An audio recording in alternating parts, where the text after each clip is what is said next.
Good evening. I'd like to call this meeting to order. We have the prayer and the pledge by Councilman Warren White. Lord, thank you for this day. And may have peace, love filled with our heart, and show us the way to the light and the truth. And let us be kind and patient to everyone. And also let us pray for the people in California that's going through this fire, and also pray for our city, that they can stop all that senseless killing and shooting. Amen. Amen. I pledge Allegiance to the flag of the United States of America and to the republic for which it stands, one nation, under God, indivisible, with liberty and justice for all.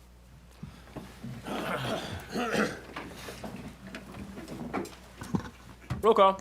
Councilmember Gonsalas? Present. Councilmember Brooke Marcotte? Here. Councilmember Warren White? Here. Councilmember Troy Como? Here. Councilmember David Merrill? Here. Councilmember Ron Davis? Here. Councilmember Dan Darl? Here.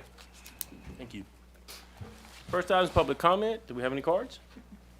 No public comment cards. All right. That's the time I ask you to please put your phone on. Oh, we have a comment card? All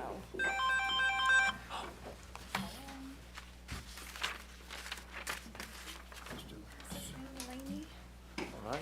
At this time, I always remind everybody to put their phones on silent. It's a good time to do it. Mine would. That was you? No, it wasn't. Somebody went off. Charles C. Gordon for the firework agenda issue. Good evening, everyone. Thank y'all so much for hearing my comments. We have a little issue with fireworks twice a year. I know I made 2 phone calls this year, once on December 27th and once on December 31st to report the fireworks. The dispatcher actually could hear how loud they were, and I kid you not, they were like bombs. They would vibrate our homes. I know citizens need to call this in, but they are leery because the small things have been allowed for so long and swept under the rug that things have snowballed to bigger issues in our community. But we also feel that if police officers are on duty and they are not on major calls or just scoping the town, they see and they can hear these fireworks. Why does it take a citizen to go and have to make that phone call? They should go ahead and just go and address the situation. It was all over town. I promise you, I saw them. We know that they are masking gunfire. We have seen videos from, Fanat, I can't think of his last name. I saw 2 of those videos, and clearly you can hear the gunfire. It is not, anyone who's ever shot a gun can hear it. We are hoping that eventually signs can be put up with the actual ordinance at fireworks stands, and the owners of the fireworks stand understanding what that ordinance is. We also feel, and I'm saying we because my neighbors also have a concern. They also made phone calls about fireworks being popped directly across from our house. We feel New Iberia is shell-shocked with the rising gunfire and shootings in the recent years. My neighbor actually had a bullet go through their bedroom window after one of the shootings. It's just a reminder, the popping of the fireworks, of the lawlessness that is actually going on in our town. Now, nothing changes if nothing changes.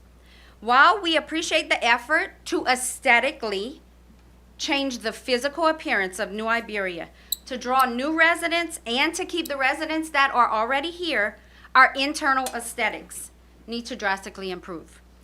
Crime has risen because the small crimes have been swept under the rug for many years.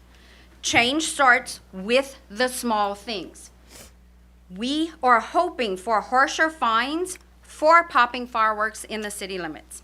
As taxpayers, who you all know, we all pay your taxes, your salaries, we ask that you begin to change the firework issues that our town has and implement harsher penalties for those who don't abide by the ordinance, and also to aid our hardworking police officers who respond to the visual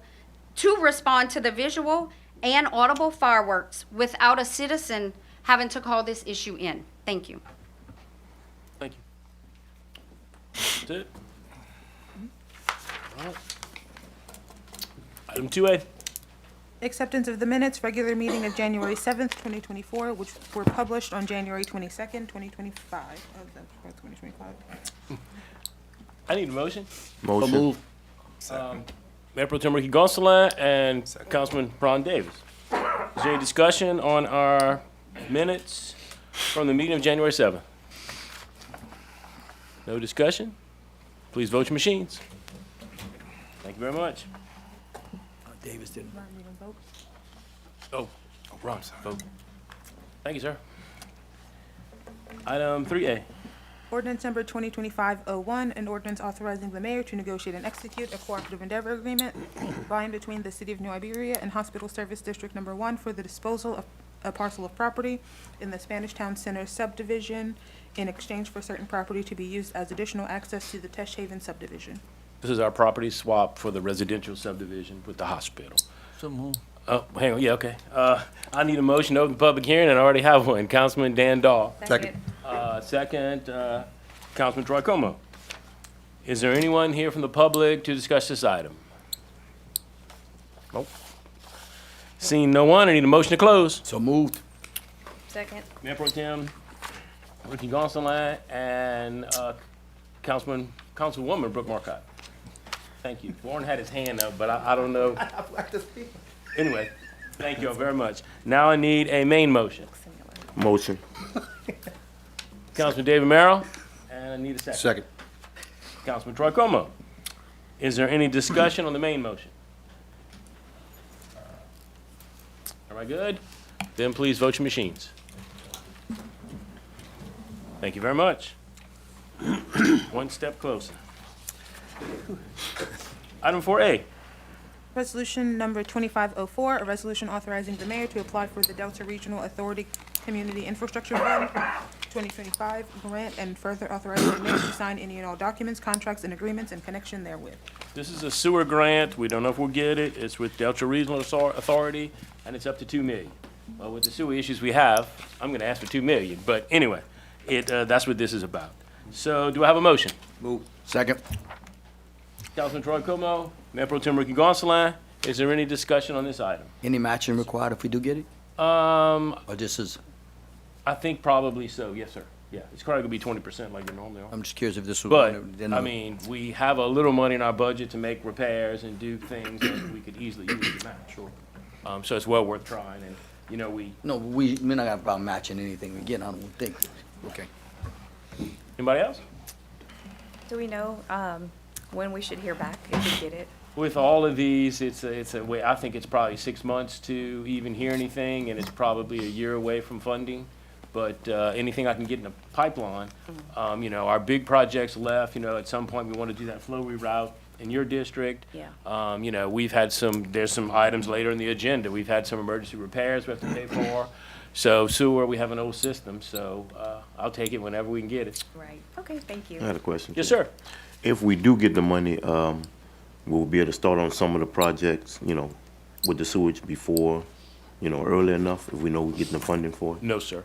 We have to wait? All of the, same thing with the state, same Yeah. thing with anything from capital outlay. No grant work can start until they tell you to start. Okay. And you'll have it, you might wait another, we have waited Yeah. quite a long time for some projects, but, and if you pay, even if you pay for, in some instances, we've already paid for the engineering, and then what I'll try to do is make that part of the match if I can. You Right. can't always do that. But even with projects, grant projects, if you start your architecture and engineering, not even the project, if you start the planning of the project prior, they won't reimburse you. Okay, I got you. Good. Yes, sir. In regards to the sewer projects, are there any in District 5? Sir, there are sewer projects in every district, unfortunately. Now, main infrastructure projects, you know, the plant, like we're spending $4 million on the plant. We constantly talk about a flow reroute project, which would alleviate a whole lot of pressure off of a lot of our system, which would bring things that are now going to the Cotton Street plant to our plant. We don't have the Cotton Street plant, but to our main plant. But yeah, there's pump stations in every district. There's lines in every district that need work. Our engineers go from what's the most critical, the most pressing. You know, we report to DEQ if we have a spillover, if we have, you know, we have a lot of rules to follow. So what they do is try to go from the worst area, but in reality, we have issues in every district. Yeah, well, I do understand that, Mayor. I asked that because I know there are some sewer issues in my area. And I think a while back there was a sewer project that was to happen in my area that didn't happen, so that's why I asked that. Right. Well, yes, sir, but you're on the list with everybody else, but I do know you have some issues. And those issues that are pressing and that are showing themselves, I'll leave it at that, that's the ones we have to go to first. So, and I do know in your district you have some issues. But unfortunately, we have them in every district. Just, you know, we'll just divvy it up. First charge is to get the grant. So, Right. anyway, anybody else? Then I'd ask you to please vote your machines. Thank you very much. 4B. Resolution number 2505, a resolution authorizing the mayor to endorse and support the applications being submitted to the National Park Service and Louisiana Division of Historic Preservation for National Register listing. These are in the Hopkins Street Economic Development District, which was recently added onto and made much larger. And there are 4 properties, and what we're trying to do is take these historic properties and get them on the National Register, because if we do that, that could bring some tax credits, could bring some, you know, additional help. Plus, you want to recognize the history. So that's what this is about. Can I get a motion? So moved. Second. Mayor Pro Tem Ricky Gonsalas and Councilman Ron Davis. Now we'll open up the floor. I just want y'all to know what I'll be talking about. Anybody have any questions or comments? Everybody good? I got a question. Sure. For the historical district, for those areas, do y'all have some people already, those properties that we talking about, are they, somebody own those properties? Oh, definitely. And they have to go through a process to be vetted, if you will, to make sure they're historic. You have to know the history. That's all, you know, in the works of having been done. I've seen Mr. Stanley Smalls here tonight, and so is Pastor Zach Mitchell, who are very involved, as well as some of my council members who are, you know, have positions on the Hopkins Street Economic Development District. So it's a process, but we're trying to get these accepted because it's just another little step and another little feather in the cap to keep that going. And as the district has grown, it's going to bring some new opportunities. So it's a long period of time that we have to wait on that as well? It's a process. It takes probably, we made the downtown a national historic district, and that's how we got those tax credits that has brought business. This is why we know it works. This is why we want to do it everywhere we can do it. And that was about a year-long process. Okay. So this one might not be as bad. It just depends on when they meet, but it does take a while, but you got to take these steps. Okay. And it's just good to preserve our history. It's good. That's another piece of the puzzle to tell when people come and visit. Plus, again, if they could offer some, if it works out, some tax credits. Yeah, because that would be beneficial. There's a lot of areas in that area that never was considered for historical, you know. Correct. And we area, lost a lot of so we historic lost a lot of properties, you know, stuff, man, too. Hollywood Social Club. Leo's. Leo's. Stuff like that, too. So, Apple Store, you know, so it's good to preserve whatever we right, can. right. Yeah. Okay, you want to see the pictures? I'm gonna let her put the pictures up of the properties. I didn't know you had those. Thank you. I should have known. Yeah, if y'all want to look at the properties.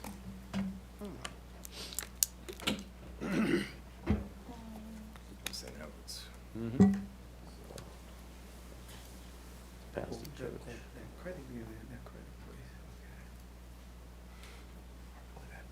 And some we've already put historical markers. Some are in the works. It's good stuff.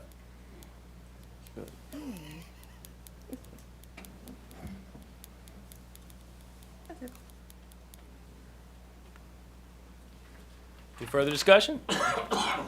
And please vote your machines. Thank you very much.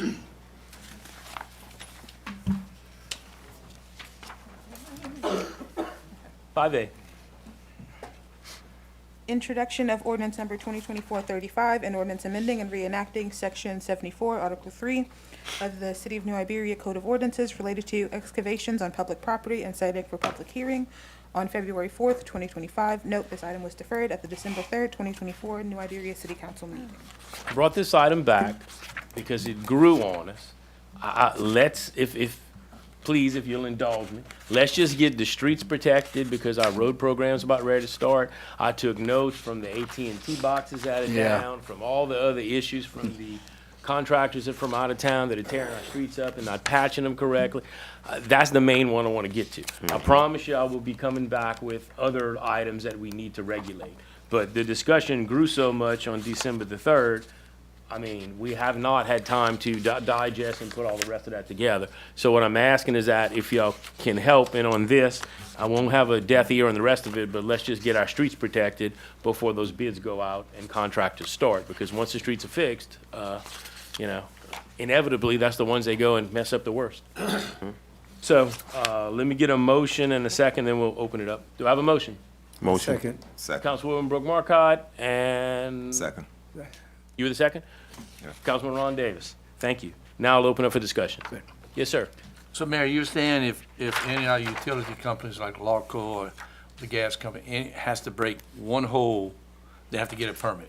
Yes, I might gang them up if I know that, let's just say like, a street, X street is giving us trouble and I know that they're gonna break more than one hole.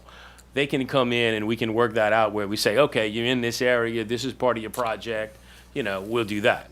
But I gotta get a handle on it some kind of way because, you know, we are constantly trying to track down who caused the damage. So when, we could talk about utility companies right now versus contractors. Yes. So if they come in and they have a leak and they bust a hole right now, not before this, they don't notify the city, they just do it. Is They it correct? do sometime after the fact, sometime they don't.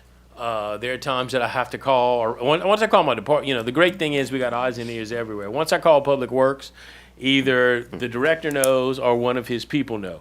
Once I call, you know, the permit office, sometimes, you know, he can tell me. Sometimes the fire department, you know, we got a lot of eyes and ears out there, but do we always know who's doing what? No, that's the point of trying to get these permits. Now, understand if you have a water outage, if you have, you know, some other issue, you got to deal with it. So we're not going to be ridiculous with this, but we just need to get a handle on it. I think, years ago, I think we brought up, maybe when we were on a council together, about when the city goes to someone's home or close to their home, in front of their home, we made them put a tag Yes. on the door, just to let them know this is a city. Could we have that part of this, that they go notify the homeowner or Sure just put a can. tag to let them know it's not the city? Right. But it's, And that's what I was hoping tonight, Yeah. was you'd give me, just on this one issue, a little more to add to it, and then I'll bring it back. Yeah. Got that, tags, door tags. I agree on that because we used to do that. And it makes the citizens feel a lot comfortable knowing who Yes. it is doing the work, you know, and everything like that. So, yeah, I agree with that as well. Good. Councilman Davis, you had your hand up? Yes, along with the tags, will we have notifications too? I know sometimes you can't, there are emergencies that do take place, that they're gonna have some type of obstructions on those streets. Also, in the details, I found that you had some liabilities tied in with this, like the 30 days and the 5-year. I love that fact. Yeah, well, you gotta, But- if you're gonna hold people accountable, we gotta hold them Yeah. accountable. Now, do we go back and monitor these things? We have begun to do a better job of that. We have new programs that all of our departments are using, so we're tracking it much better. We're tracking the complaints that come in, we're tracking what's going on. That was kind of part of, I don't want to say waiting on this, but we had a system when we got hacked by the Russians, we lost our system, and then we've been piecemeal for a few years, but now we have a system that all the departments are sharing, and it's going to be a better way to track all of this. The other reason for asking that, Sure. I see that you have a requirement of insurance liability, okay, that they may have at the time that they do the excavation. Right. But that liability will cover that 5-year period. You understand what I'm saying? You know, you got some time lapse there. from Right, the well, I time mean, if they do go the out, work. it's our major utility provider, so I don't think they're going anywhere, and we have long-term franchise agreements with them, so I feel kind of safe with them. But you could have a contractor, I've been in the construction business for 40 years. Right, You right. can have a contractor that today has liability insurance and workman's comp and everything else, and then he finishes your project and either goes out of business or drops those insurances. So some of it, it's as far as I can go, you know, that's why we have an attorney. Yes, Jeff? Yeah, and I think the liability is one issue, but the quality of the work and you know, keeping it up for 5 years, that's really not a liability insurance issue. Right. You know, that's kind of a contractor's performance bond issue. Yep. And I don't think we're requiring that. I think that's going a little too far. Yeah, see, we require that in our big, you know, $1 million bid projects, performance and payment bond, but we can't do that on everything. This is if they hurt somebody or damage property. Right. Yeah. And we have insurances that kick in, but I want to use theirs if I can. Yeah, 'cause well, they're doing it, not us. Yeah. And I had another question. In 74-74, there's a blank about the director of blank shall be, it's a standards for, established by the director. I guess it's Public Works, right? It would be, I would think Public Works. Yeah. I mean, see, the Public Works are my permit department, it's the only two areas I could go. Of the city, maybe. Constructed to the standards established by the director of blank. I think that's Public Works. Yeah, we were gonna put Public Works, but I wanted to discuss it. Well, the only other person could be was my permit guy, you know? Matt? You finished, Mr. Councilman Davis? Yes, sir. Okay. Yes, sir. So Timber, you got I do, Jeff, and maybe it's Freddie, but I do think, and I read through it, and I think there's some improvement, but that's later down the road. But I do think, as a requirement, you know, the state also requires a Louisiana 1 call on all digging permits. But I think we ought to have a copy of it when they come with their permit, just to reassure the city that they did make that Louisiana 1 call. If we protect, you know, if we're gonna protect our residents in the area where they dig on each side of the streets, by law, they're supposed to have it, but we should. I know, like, when we do business with NRCS through the form and stuff, we gotta have a copy of a Louisiana call anytime we do any digging or leveling. So I think maybe a copy of their Louisiana 1 call, we can cover the law even tighter, make sure we're protecting our residents. Okay. I mean, it's their responsibility to Right, make it the is. call. But just a And copy. if they hit something, they get charged, and we've had a contractor get charged recently. I think it was $10,000. So for the most part, they do good at documenting it because they get so many funds, but we could ask them. But I mean, so what if a private contractor on a small scale comes in, we issue a permit, and he didn't get a Louisiana 1 call? It's on him? I know, but it could be on the city too, if they're issuing a permit to dig, and they don't have one, right? No. No. It might be on the city's, It's Might on be our on the- stuff that they have to make the call, No, but- but But we I'm, don't. and get- I'm not saying, I'm Yeah, not saying. we don't that- get fined. But I'm saying, well, listen, the city's issuing another permit to let them dig, and if we don't verify they have a Louisiana 1 call, it could, down the road, it could possibly come back and circle on us, huh? I'm not sure it would there, but if we require it and then we miss one, Okay. Yeah. then it could hurt us. Yeah, I think we're better off not, because I think it- we're better off it's never letting- falling Right. back on us. Okay. And I mean, I've been a contractor a long time, I've been the mayor for 8 years, I've watched a lot of people unfortunately hit things, and we've never been called into that, it's always been them That's directly. their responsibility. If you feel like we're protected, then I'm fine with that. He thinks I'm protected? No, that's Yeah, it. no, but look, I read I read that stuff about that big litigation on Hopkins Street, you know, and there's questions about, did you police this, did you police that, what were your procedures for this? I don't want to take on that responsibility. Okay,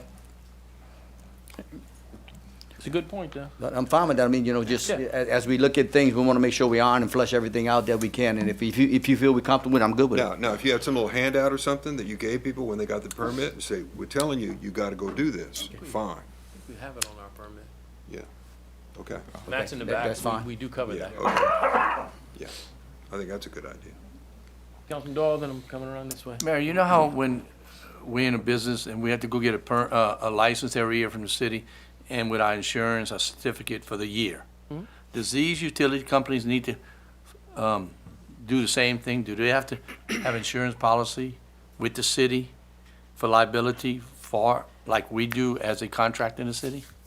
Yeah, they have the insurances, it's in the franchise agreement, and So every year I they don't know have to that I- update it, I right? don't know that I get one every, I'm gonna have to check on that. I do not know if I get one every year. And Yes, sir.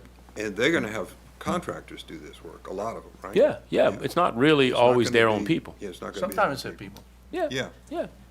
but I mean, they Depends have on the company. contractors too, so. I'm gonna check on that. I do not know if we get that, update of that every year. Okay. Now I'm gonna run to this side. I'm sorry, I only got one set of eyes. Councilman Troy Como. Yeah, so this actually says anyone. It doesn't refer to only Right. Exactly. so Yeah, it could be a homeowner that's trying to Do something break up, crazy. right. Yeah. So it's Try to not fix just something. a utility company. We don't want the amateurs out there. No, Yeah, no, even we got enough worse. trouble with the pros. I would also just like to mention that this is called a permit, but it's not like we reviewing the plans. Correct. Permit process like you were if you were building a house. This is more like a registration notifying us Right. that this is gonna be taking place. So it's not, I can see if you're thinking permit and we're not reviewing the plans here. It's more about letting us Or know. directing the work. Maybe we ought to change the Exactly. word permit. Yeah. Yeah, maybe we shouldn't Maybe call we it should change permit. the word permit. It's a good point. for it? I think you could call No. it a permit. There's no Yeah. charge on it. Do you call it permit? I think you could call it a permit. Okay. Yeah, it's a version but it's not typically what we would think of. Correct. Those of Yeah, us it's in not the like- business. Yeah, it's not like when we go pull a permit. Exactly. We're not submitting they're not submitting a set of plans for us to review and approve. Right. So, just for clarification, That's good. the difference. So you're saying, Around. so you're saying that, when they're doing work in front of your home, they come put your letter, tag on your door? Yes. I think that's a good idea because a couple of months ago, the gas company came and they was digging right on side to the neighbor's home and they blocked my driveway. I didn't know they was out there. When I'm trying to back out, I had to get out the car and try to ask them, could y'all move your vehicle so I can get out? And then I came back, they block it again, and I couldn't get in my driveway. So it's good, that they will let you know they're gonna do Public some Works work out does that it. way. We started that a few And that years was the gas back, company, And so- it's been good. I mean, I agree with you. So we'll make everybody do it. Yeah, make it a little easier. Okay. At least you know who you're fussing at. You're right. Now, I got, I'll catch you. I'm gonna go around, Councilwoman Brooke Marcotte. So, how far are they going with these tags? Like, let's say it's not right in front of an address specifically. Like, I remember Jane Street whenever we did it, and it was beautiful, and then all of a sudden, there was a ginormous hole that was dug in this beautiful street. Yep. And I was like, who did it? Like, I had no clue, and it was not in front of a house. So, do they go a block? I mean, No. because I don't even know how I called Public Works Yeah, it's to the figure it state. out. No, that was That wasn't the state that time? Lawco. Oh, yeah. Oh, I do remember that one. Yeah, because then they Had a fixed few it. of them. And it 'Cause was now a- that it big was a mess big down hump. there is the state. Yes, that. Different, I know, a totally different thing. But, so yeah, I just don't know how far they would go. Like, where would they put their tag at in that instance because it wasn't in front of an address? Just so that we know Yeah. who's doing the work.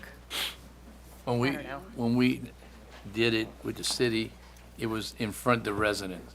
Right. In Meadow Street, they wouldn't even do it, I Right. don't think. It's only in front of the residents.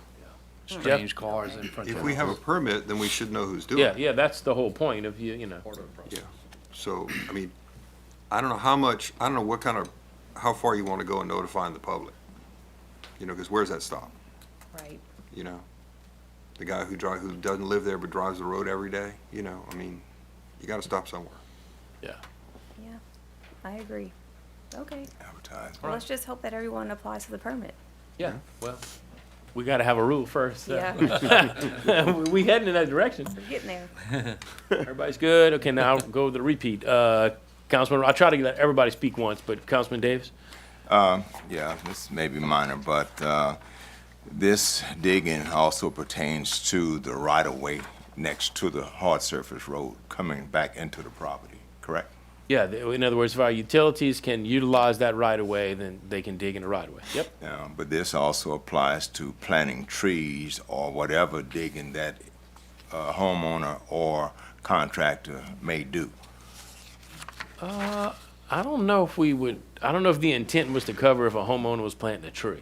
Well, I'm reading That's- into section 7470-71, where it says, "It shall be unlawful for any person or owner of utilities, private, public, to make excavations or opening and boring below a street, sidewalk, boulevard, neutral ground, or planting space located within the public right-of-way without obtaining the cost of permits." So I'm taking that to be that space between the road and where public right-of-way stops. Pretty much how it's written. I don't think we want to regulate flowers in the neutral ground, Yeah. because I know we got one neighborhood where they're arguing about that. I'm telling you. That's a good point, though. I read it, but I wasn't thinking about the homeowner plant. Dottie should, or one call should take care of most of that, but, you know, just trying to see if you get into a problem with permitting that or not, because it's written that way. Yeah. I think I want to take that out. Thank you. That's a good catch. That's a good catch. So if everybody's okay, I'm not going to stop the homeowner from planting the plant. Yeah. Yeah, yes, sir. Yeah, no, I think it's just describing the different types of neutral ground Of the or activity. right-of-way.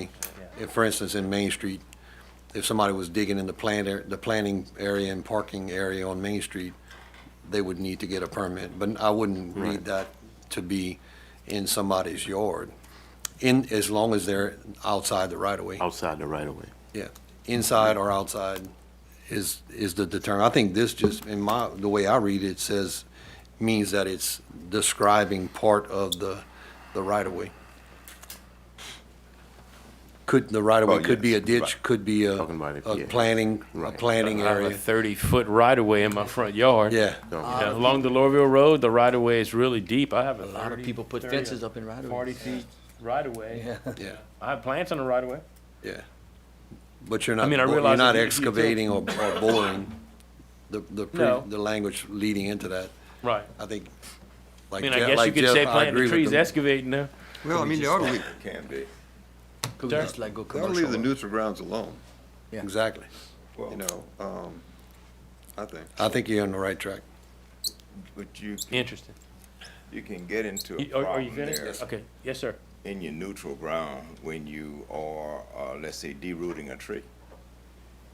You know, and it, you know, you got to dig down deep to get to it. So, it just, I guess the question is the permitting, process. I mean, most times with your permit, what I saw is that there's a whole harmless agreement with it. Right. So we should be clear.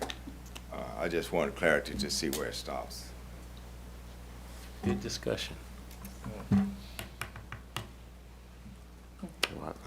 That's your- I think the intention is to cover digging, Right, right. Okay. yeah. It's a trial error. I mean, if we see it becoming a problem, we can, could add something else. we can add and come back and You're going address it. you're going in the right direction. Yeah, I think that's, I'd rather make it as simple as I can for this first go-around and see what, but I love all the discussion because we bringing up good points. Correct. But my goal is to stick, I was trying to stick to the streets, Right. which I understand the neutral ground, everything's kind of part of it. But if we get a simple one passed, then I can protect my streets. And it can, all these things, that whole book we have, it's all a living document. We can add to it or take away from it. The good thing, there's nothing we do up here we can't undo or add to. But I love the discussion. Anybody else? Ready. Everybody good for now? And I'd ask you, please vote your machines. We'll tweak it a little bit and it'll be coming back. Thank you. Good discussion. 5B. Introduction of special ordinance number 2024-2025-06, an ordinance amending the budget to carry over funds from the 2023-2024 fiscal year and setting for public hearing on February 4th, 2025. Do I have a motion? Motion. That was Councilman Troy Como and Second. Councilman Dave Romero. Thank you.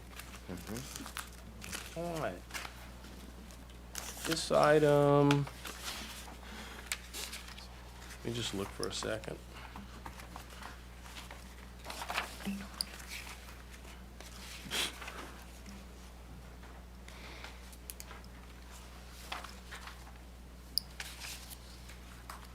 These were, carryover adjustments. yeah, Exactly. just Just carryover carryover. adjustments. Three Okay. carryovers. From last year, Yeah. 2023. Yep, that's all it is, so. Questions, comments? Yeah, the EDD, that was just transferred from the collection of state, so that came up a little bit, so that's a good thing. Yep. Then, if there's no questions, I'd ask you to vote your machines. Thank you very much. 5C. Introduction of special ordinance number 2024-2025-07, an ordinance amending the budget to provide for the purchase of barricades and setting for public hearing on February 4th, 2025. Just to tell you, these are barricades. We cannot afford them all, but what I'm trying to do is every year buy additional barricades so that we can work toward barricading our parade routes. So unfortunately, with the incident that happened in New Orleans, people are buying barricades like crazy, so they're not gonna be in for the Mardi Gras parade. I would have liked that to have happened. But we're gonna this buys, I think, 200 barricades. We probably need 350 to 400 barricades, believe it or not, and that still doesn't do all of Main Street. But our areas where we're having the bigger crowds, and you know, I ask citizens every time before a parade, please watch your children. We just did the Christmas parade, and they were instances of kids, you know, coming too close into the street. We have quite a few parades. We've never barricaded before, but we need to. So this is a start. It'll probably take us 2 years to get all the barricades. It's also budget adjustments or just learning adjustments. We only have so many public works crews to get all these barricades out, to pick them all up, but I think it's important. I mean, I see that not all cities, Lafayette does a really good job of that, but Lafayette has a budget that's much larger and a whole lot bigger workforce as well. Most towns do not, but I think as our parades are becoming more popular, this is trying to be proactive. I wish I could do it all at once, but we can't. So this would allow us to order 200 barricades. So Mayor. I got a question. let's get a motion and a second, and then we'll discuss. Do I have a motion? Motion. Councilman David Merrill, and was that a motion? No, No, it was a he had a question? second. Oh, I was okay. just asking a question. Councilman Ron Davis. Okay, now the floor is open. Go ahead. Councilman Dan Dahl, you got a question? How many barricades do we have now? Do you know? Not nearly this many. I mean, No? Public Works probably has, 150, maybe. The PD has about 60, maybe, that one trailer, and a few of them have been up. Public Works has maybe 150, but you see, between the work Public Work is doing around the whole year, and the street barricades, the PD's barricades basically block intersections, all right, and then we out of barricades. The Public Works ones are being utilized constantly around everything we were talking about earlier, anything in the street. So their barricades are out all over the place. So when a parade comes, it's not like I can say, go get your barricades, because they're protecting something in a traffic area. So these barricades are ones like the police department has, the metal? Both Public Works and the police department have the same barricades. We're buying the same again. We did try a cheaper version, and thank God we bought one. We bought one, and it was junk, so we had to go to the same brand that we had before. But this will give us 200 that will allow us to begin to do that parade route. Good, thank you. Okay. Anybody else? Yes, sir. On the budget, on the increase on it, will this 43,900 be enough for how long of a time you think before? That's gonna buy 200, and the minute you approve this, I'm ordering 200.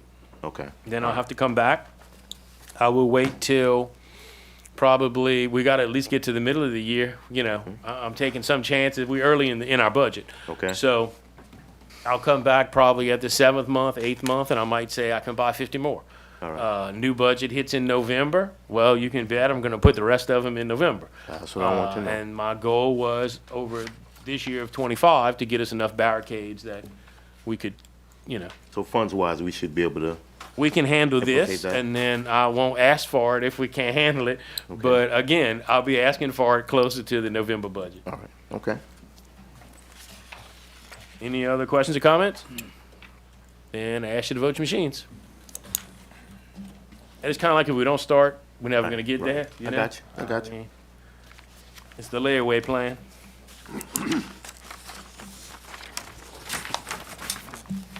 5D. Introduction of special ordinance number 2024-2025-08, an ordinance amending the budget to appropriate funds for economic development at the Pepperplex and setting for public hearing on February 4th, 2025. Move. Okay, great. This is for, and we'll leave it at that, please, road and future economic retail development. That's how we need to leave it right now. So, future retail economic development. There is some companies interested, but we can't use their names. And I heard I had a motion already. Second. Councilman Troy Como, do I have a second? Second. Second. Councilwoman Brooke Marcotte. Okay, so this item is to, we were gonna move the money last year, but we don't know how long the project would take. This is to cross that ditch on the new property that we bought and put the road out at the Pepperplex, which is really needed. If you've been to any event lately, as that facility's picking up, we definitely need that second exit. We did get the approval and the architecture's underway for the next expansion from the state, which is 2.5 million, but that took a little over a year to get. Now, the good news is within that year, they gave us another $1 million, but it just took longer to get that money. But the road is now gonna be critical because as soon as the last field is turfed and some lighting and the batting cage fixed, we have 5 tournaments booked right now. But once we have those elements, we're really gonna be able to get more aggressive with booking tournaments because we'll have enough fields and enough of the amenities. So the road is important. The other money is money that is used, which is what the TIF is for, to entice development, and we have a couple of companies on the hook, and they're not ready yet, but I need to get the money in place. So that when they are, we can make that deal and give them the incentives, just like the city did. That's why we got the Love's Truck Stop. Correct. You know, we have more incentives coming and more companies coming, but sometimes they don't want us to mention their names yet. Questions, comments? Everybody good? Dan, I'd ask you to please vote your machines. Thank you very much. And believe me, as soon as I can tell you, I'll be making an announcement. 5E. Introduction of ordinance number 2025-02, an ordinance authorizing the mayor to negotiate and execute an agreement with Lard Oil Company for off-site fuel cards and setting for public hearing on February 4th, 2025. These are our fuel bids. We bid out our fuel as required by the auditors. Really, the only department that has to change anything is the PD with this bid. But that's what this is. Looking for a motion? Motion. Second. Councilwoman Brooke Marcotte, Mayor Pro Tem Ricky Gonsalas. Any discussion on this? Yes, sir. Public Works uses the same fuel card, no? Everybody's on the same system, Okay. and we bid it out, so, All city vehicles that'll take it, okay. yes. No. Yes, sir. So the .05 is what they get on top of the cost of the fuel? What is it says pump price plus .05. Yeah. Yes, that's what it is. That's what they get. Plus 5 cents on every gallon. And then it's for 32 months? That's what it said? Yes, through October of '27. So whatever the cost is, they just add 5 cents to it, no matter if the price of fuel goes up, goes down, whatever? Well, that was only one of the companies that did that. Right, another one had a different Yeah. price. Yeah. It was more than that. The low bidder is low, doesn't have that extra charge. Doesn't have the extra charge. Deal with- Yeah, in other words, we got the bids and Lord Oil's cheaper than the other company that was adding the 5 cents. The Lord Oil, Gilbert Oil, I it's pump price plus 5%, 5 cents. Plus 5 cents. Plus 5%. Okay, okay, I Price got you. less any Yeah. dealer offered discount. Pump price That's a plus good question, dog. And I need to All right. So how do they readjust that every time they fill up the tank? Or, I mean, I know I used to have a fuel business and the prices changes all the time. Right, that's how you bid out fuel. You have to have that, it's called an escalation clause. It fluctuates as the price of fuel fluctuates. So how So you often can't have does a it fixed change? price for- It changes all the time? It just depends on the okay. market. Not the Every, 5 cents though. Yeah, I understand, Yeah. yeah, no, but the base price. 350, base price, 355, yeah. it just moves Yeah, around. the base price. Right. yeah. Yeah, but by law, we have to bid it. Now, that's fuel that we have in our tanks, That's, or it's fuel no, that, that's filling up patrol cars and public works and Right. fire trucks. but it's for the and fuel that, don't we have fuel tanks at the Public Works? Off-road. We have, we don't keep a tank, but like when a hurricane's coming, they drop us a tank. Garden gets a tank, the PD gets a tank back here, because we don't know how long they're gonna be out of Emergency power and purposes, have no yeah. personnel. But we don't keep, like, there's nowhere that you don't go to Public Works. Some cities have Yeah, I that. know. I don't want the liability of all that. So we don't have like fuel tanks at Public Works. So all our tractors, backhoes. That's why you see everybody at all the various stores filling up. So everybody, I mean, the fuel that we use for the tractors, backhoes, the cars, the trucks, all the same fuel. Yeah. We don't have one like we're talking about Yeah, I off-road. mean, Yeah, I mean, anything that Joe they- has a tank Off-road. at Public Works. That should gotta be off-road. Yeah, but Yeah. that's they only have that. But everything else is all we got to pay the tax. We got to buy. But all that fuel is still coming from well, not pay the. this company right here. Yes. Okay, Yeah. okay. Yeah. In other words, we had to bid it all. Yeah, I didn't know if it was two different bids, the one that we had No, our it's tanks. one bid Okay. for the whole city, and that's how the auditors Okay. said we had to do it. That's good. Yes, sir. Thank you. Does this fuel card cover fuel only, or is additive along with the fuel card? Fuel only. I think it's just fuel, because They can't go in and buy drink. yeah, a they drink can't go or buy a pop and anything. a It's sweet just cake. fuel. It's only fuel. Yeah, I think that's Yeah. what he's Yeah. talking about. Yeah, all changes are different, but like a worker can't go buy anything else with that card. If that's what I don't know what you were getting at, but Yeah. All right. not that they would, but Of course not. anybody else? Oh, a Hershey bar, that would be good. No other discussion, everybody good? Then please vote your machines. Thank you very much.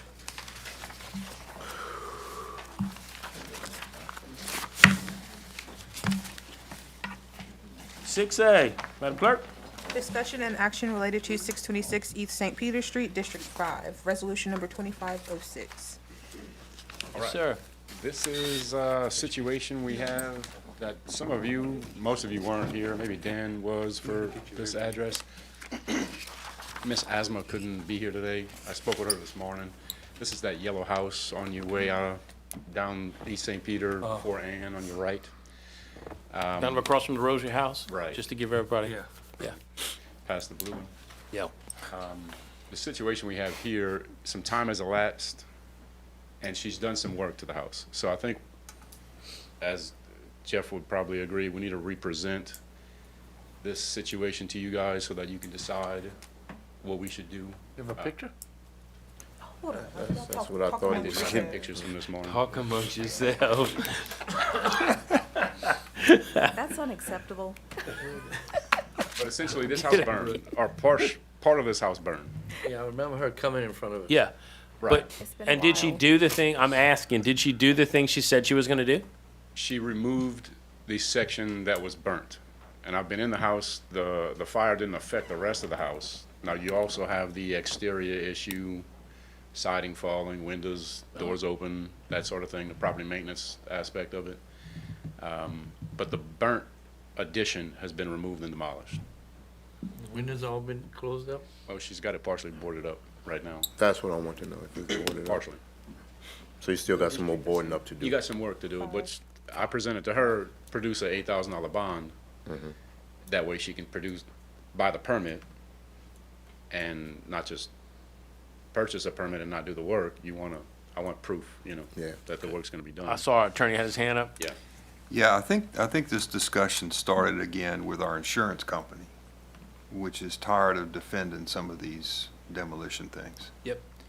And their suggestion was that, and I think they had talked to her, they said, look, if she's torn the burnt out part down and she can make the building safe, not pretty, but safe, then would we not move forward with the demolition and get her to finish the job? And I said, well, the inspector would have to work with her and be willing to work with her to do this, because, it's gonna be pulling teeth trying to get her to do stuff, because it always is.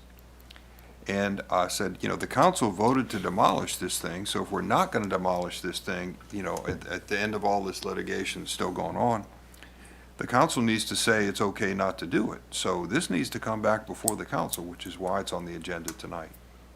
So it just really depends on what the condition of the building is right now and what we think we can get her to do. Because I've walked around it, physically walked around the building, and a lot of the bad stuff is torn off, and a lot of the other stuff is boarded up. But you think we can get her to make it safe? Which would reflect the $8,000. Yeah. amount. I got a question on that. And if she doesn't, and this would be a bond she would put up, and it would have to be not a signature bond like some of these people have done before where they got strangers to sign this thing, but it would have to be an insurance company bond, kind of like a completion bond that would secure Right. them getting the job done. And if she didn't do it, then the bonding company could be Correct. called on to pay for it. So it's a process. It's probably worth going through with this. Demolition's kind of a drastic and expensive thing to do, always. And if, I think if the inspector's willing to work with her, God bless him, but if the inspector's willing to work with her, then, why don't we see what we can do? That's in Ron's district. I got a question. But on how that, long too. ago has it been? The burn section was on the back left, so So my question Yeah, is, okay, go ahead. who had the floor? Anybody? All right, then, I'll start with you, Councilman David Merrill. Just try to keep everybody on. I just had a question. I know you say some of it is boarded up, but is there any way somebody can go in there? Because you got a lot of people going in these places, man. Well, that's what I'm saying. That's not acceptable. You got a lot of places like that in New Iberia where people gonna sleep in these places, bro. And neighbors are calling about these things. And the people that own that, they need to handle their business. that's the burn section that was removed.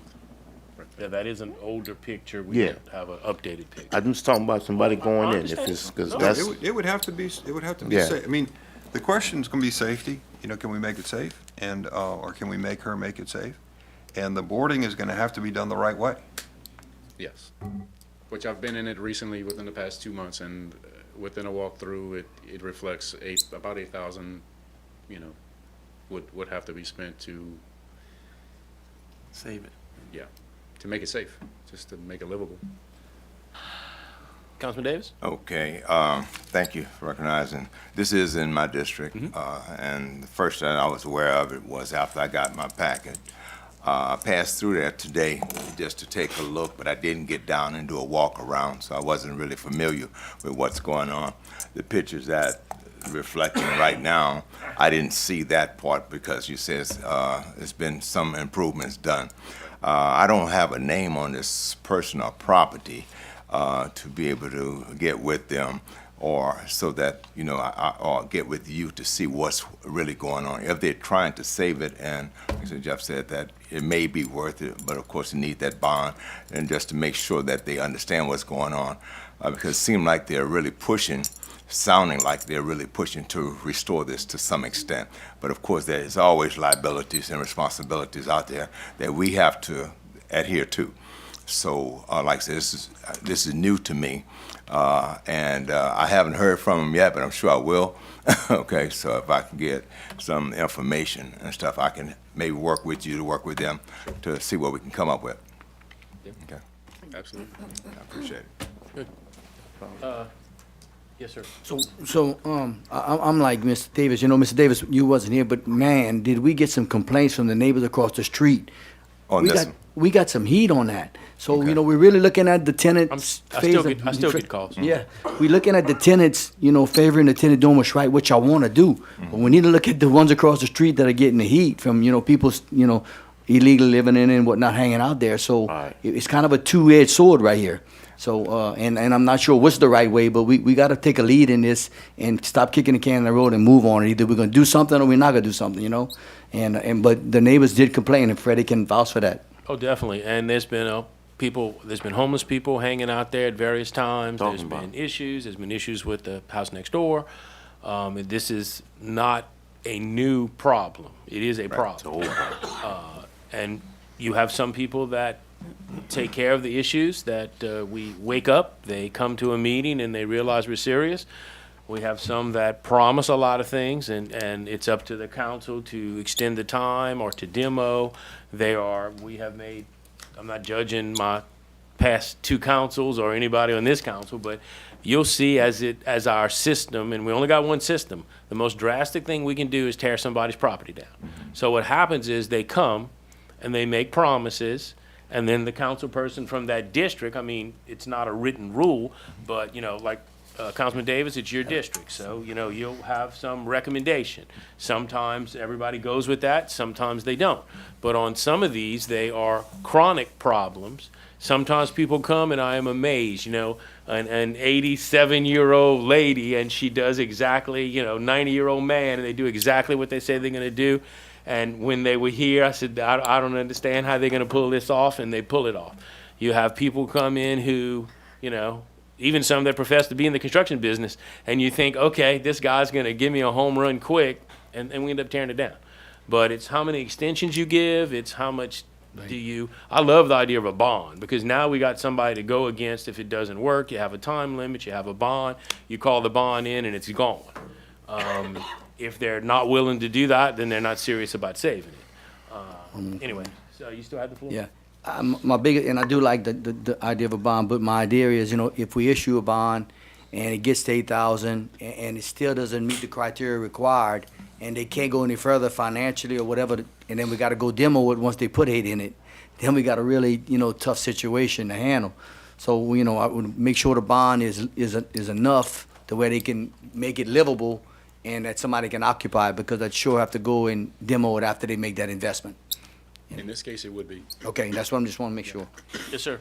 One thing we could I'm do done. is we could defer action tonight to give the councilman time I would appreciate it. to meet with the inspector, to meet with the landowner, to come to some understanding. Because, it seems to me, with respect, with all due respect to everybody else, it's the councilman whose phone's gonna ring. And I think he needs to have a comfort level, and it was the councilman from District 5 who was kind of the leader of the effort last time, to do something about this house. So I think if we could defer action on it tonight, and maybe give the opportunity for the councilman to be on the ground there and look at the building, go through it with you, with the landowner, then I think the councilman needs to trust the landowner and be comfortable with what's being asked of her, and believe that she can do it before we back off on this thing. So that's my suggestion for tonight. I We agree with defer that. and let them get together and meet about it, if it's okay with the inspector. Okay. Okay, I'm gonna go around, everybody else talk. Yes, sir. Quick, how long has this been going on? Huh, I don't remember, at least 2 years. 2 years. 2 years. Well, we got an order demolished, and then she filed an appeal, and we Yeah, we wound got- up in we got court. sued. And, so our insurance company's involved in defending our action to demolish it. We haven't demolished it yet, but, what they'd like to do is they'd like to see, if possible, the litigation be settled with her fixing the building. And it may be possible, and I said, well, we can try. And we've had quite a few lawsuits. I would just like to add that, sure, any homeowner with a situation like this or landowner deserves the right to get it taken care of, but as much as that, the neighbors deserve to have a good quality of life without having to put up with that or look at it every day. So I would just, my thoughts. Okay. Yes, sir. So you're saying it costs $8,000 just to make it safe? Well, from what she's done some work already to remove that burnt addition, which was the main problem of it. When you go walk the inside, the foundation's pretty solid. The floor's not rotted out, there's no holes in the roof leaking inside the house. So the major issues are the property maintenance violations, which you see mostly there, fallen siding, exterior doors, and, open to the public. So I'm saying if you're gonna put $8,000 just to make it safe, it makes sense to try to repair the home so it could be livable.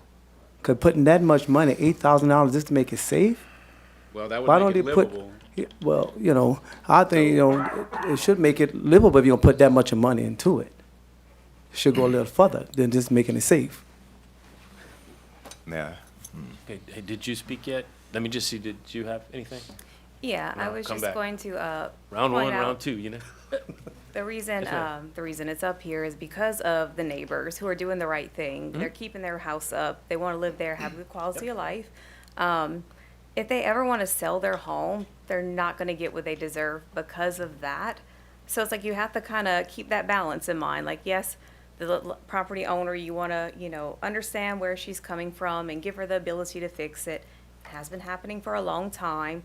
You have to keep all your other constituents in mind as well. It's not fair to them for it to linger on for so long. The homeless people were breaking into the house. I don't know if they still are, and living in there. So that adds a whole nother element to this property where you have riffraff back and forth. people dump trash on the side of that house a lot because of the way it looks, and no one's there. So it's just something to keep in mind. I'm not telling you what to do, obviously, but you know, you want to have that balance between the other constituents around the property and also the landowner. That's all. Yep, and the legal system slows us down. I mean, we got sued. We couldn't, we got to a Yeah, point. and you know, the question, the legal question is it safe? Not, is it pretty? Yep. Back to you, All right. Councilman Ron Davis. I thank y'all for your comments, and I take your concerns that they're all valid. Like I said, this is new to me until I got my packet. This is in my area, which those type of situations are not new, and we need to be able to do something with them. I would like to get the information from you, being that it had been going on for so long, and the contact of the individual that's involved, and being that she's made some effort toward trying to do this. I don't know what her situation is. There may be some limitations, but there may be some access to other things that may be able to help out. Okay, even with the neighbors across the street, I know that they have their concerns, and everything that has been said tonight is very valid. So let's see if we can put this to bed and have a good result from it. I think we can, but I'm not promising any results, but we're gonna try to make this happen, okay? So I don't know how much time we have. I'll make a motion to defer. You want to make a motion? Yeah, that's what we need, is a motion. I make a motion to defer this And I'll second until that. Defer it without a later date. Till next meeting, what do you want? Next meeting. Next meeting, Next that's meeting. enough time? That's 2 weeks, Yeah. 2-3 weeks from now. Yeah, Okay, okay. so I got You can reach her? Absolutely. Councilman Ron Davis made the motion, Mayor Pro Tem Ricky Gonsalas seconded it. Is there any discussion on this motion to Put the date defer? on the meeting on the- I have a question. Yes, sir. I do find, being here so many years, when a council member does get involved, they understand that point. You have to do it or not. I'm gonna make that decision with you or without you. You need to be on board. Versus going through different channels and just killing time. At that point, I just found when I address issues to the homeowner, they got their attention. There's no more paperwork. We'll make a decision, and this is how it's gonna be. What can I do to help you or not? And I think it makes them step up sometimes. Yeah, definitely. Good That's point. all. Yeah, I got a Definitely. question. Yeah, thank you. I agree with what he's saying on that too, because one thing, he just got on the council, so it's in his district. I think he should have the opportunity to be able to reach out to the person that's there, try to see what he can do. And then from there, when we get to this next meeting, we can decide on how much time this person want to get. Exactly. Because after that, then we can move further. Agreed. Anybody else? Everybody good? I'm good. Then please vote your machines. Thank you very much. Good discussion. All right, 7A. Bobette Lestraps to present monthly budget to actual report for November 1st, 2024 through December 31st, 2024. Hi, you've all gotten the budget to actual report. If you'd like, I can go through everything line item by line item, but I thought it would be a better use of time just to kind of point out the highlights.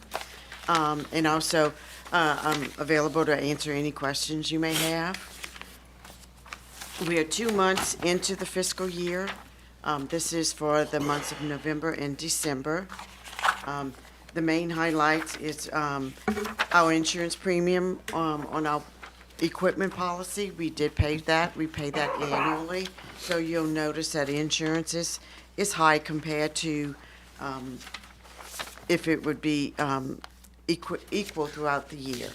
2 months of the year equates to 17% of the budget.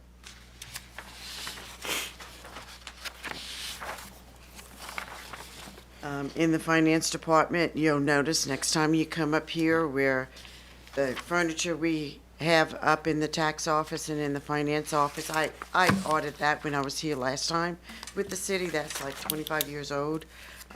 We purchased some new furniture. It should be coming in, some of it coming in tomorrow. So you'll notice that. That's one of the reasons for the increase in the finance department. The art displays for the Slyman, all that has been ordered and has come in. And sales tax revenues pretty much coming in line with budget.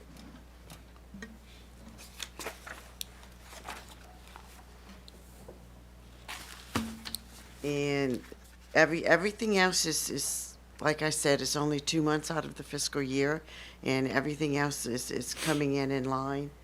Mayor. Some things is based on projects and the status of the different projects. Yes, Yes, sir. sir. I got a question maybe with the mayor. Why is our demolition already, we're halfway through the money we spent already in demolition? That's the revenue. That's the money coming in. That's the money coming Okay, in. but you said that we budgeted demolition 5%. $8,000. That's in revenue, yes, It's sir. in revenue. Yeah. And we've collected 4425 in 25 we demolition. collected. So, what was our budget for our demolition? You remember? To actually do demos, you're talking about? Yeah. We have budgeted 211,000 I know it's over, in the expenditure side. right. And we really haven't done any demolition. No. Actual expenditures is 962,000 for demolition so far. Yeah, but we loaded it up pretty good, you know, Mm-hmm. between that, the demo grant that's taking longer than we'd like, but that's $500,000. That has nothing to do with this. No. No. But in other words, in addition to that, for us to get back on our demos, we put good money in this year. Thank you. Anybody else? Yes, sir. Abed, just a question on the total general fund revenue at 3.15%. You find that's on pace to meet the goals that we established, or you think that's a little bit lower? Seems like it's a little bit lower compared to last year at this point. Keep in mind, property tax revenue is going to hit in January. Okay. Oh, yeah. So that- So that- that it is doesn't- lower, but it didn't. Yes, okay. sir. I noticed that it was a It's- little lower. It's seasonal, and it's not evenly throughout the year. Okay. The property tax revenue, and also in planning and zoning, we have a lot of grants and projects in there. That's what I was And that money, that revenue will come in as we work on those grants and projects. Yeah. I just saw the 900,000 versus the 29 million was a little bit Got a question too. versus last year, but that's good. Good question. You explained it. Yes, sir. Yeah, I'm looking at the police and fireman department part of it. Yes, sir. That's looking pretty good right there as far as money wise. Yes. You know, we looking pretty good right there. You ain't expecting anything as far as more than that to come through to increase it? You know, I know we need some more police vehicles or whatever as well. We have We- those, Already. that money's That's budgeted and reflected they're in ordered here. and we're waiting They're- on them to come they're in. on order. Good. I'm good on that. Yeah, that'll be in January. So, yeah, we just ordered those. Okay. That'll Yes. be, when you look at the January report. Yep. All You'll right, see thank the figures for the vehicles. Okay. Good. Anybody else?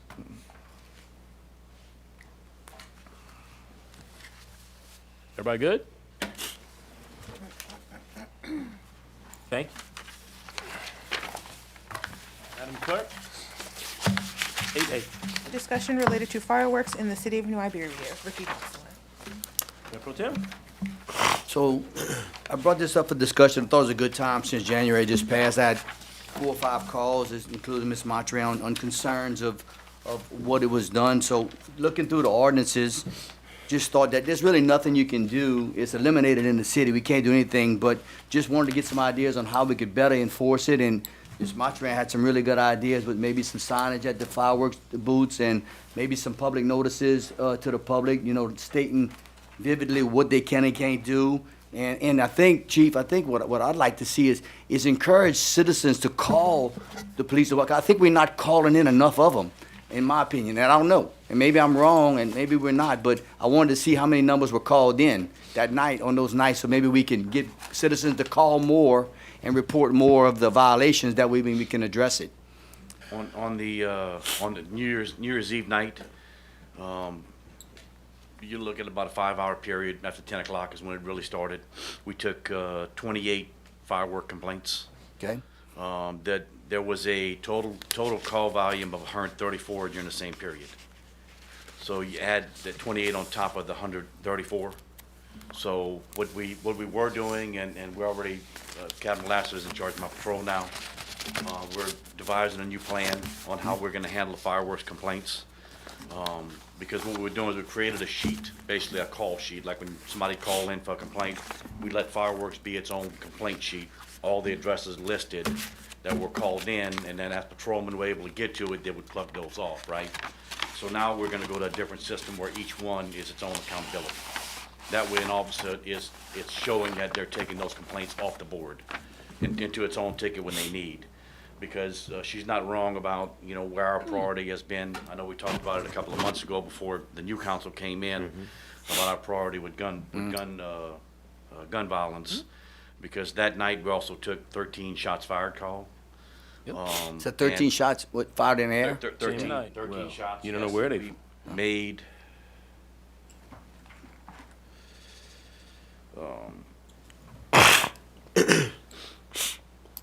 We made 6 arrests, I'm sorry. 6 arrests of firearms calls.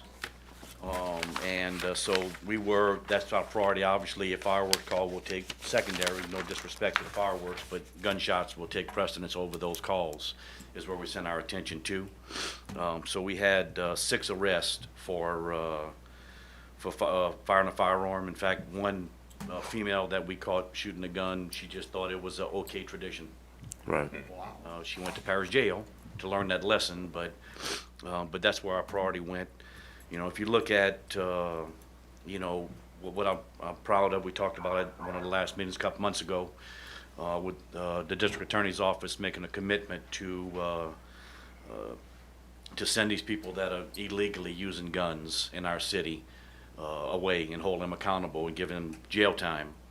Over the past 6 months, we've seized 73 firearms in the past 6 months. Okay.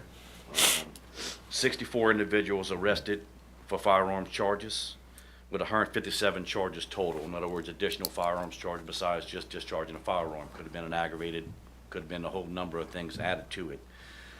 So we've made a strong emphasis. It's one of the priorities that, as we discussed in our staff and the mayor gives his input on it, is that we're making a priority out of the illegal gun action in our city.